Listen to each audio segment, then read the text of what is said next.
Negotiations to reopen the government remain at a standstill this morning as the government shutdown now drags into its 27th day. This week, more than 42 million Americans could lose their food assistance benefits, and we could start to see serious travel trouble at airports across the country, including, of course, LAX. ABC's Christian Cordero has the very latest. Today, the clock is ticking in Washington to find common ground as time and money runs out on federal programs millions of Americans rely on. Funding for SNAP food assistance is set to run dry at the end of this week. Some 42 million Americans use the benefit to put food on the table. It's time to call on people to donate.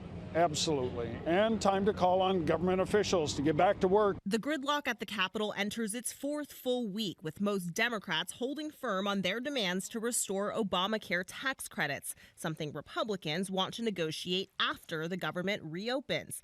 As the stakes get higher, Republicans point the finger at Democrats. Here's the very simple and important fact that no one should forget. We have no ability. Republicans do not have the ability to do this on our own. The USDA, which oversees SNAP benefits, put a partisan message on its website blaming Democrats.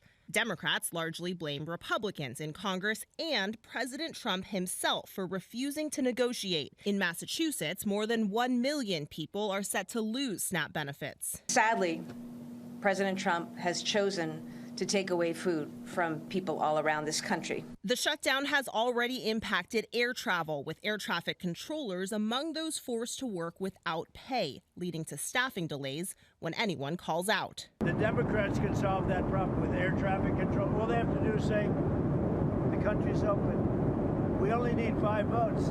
Regarding SNAP funds, the USDA appeared to contradict an earlier plan to potentially use emergency funds to extend the benefit. Throughout the shutdown, the administration has moved funds around to protect other programs. But for SNAP, it now says the emergency fund is only for Americans in disaster areas and must be approved by Congress.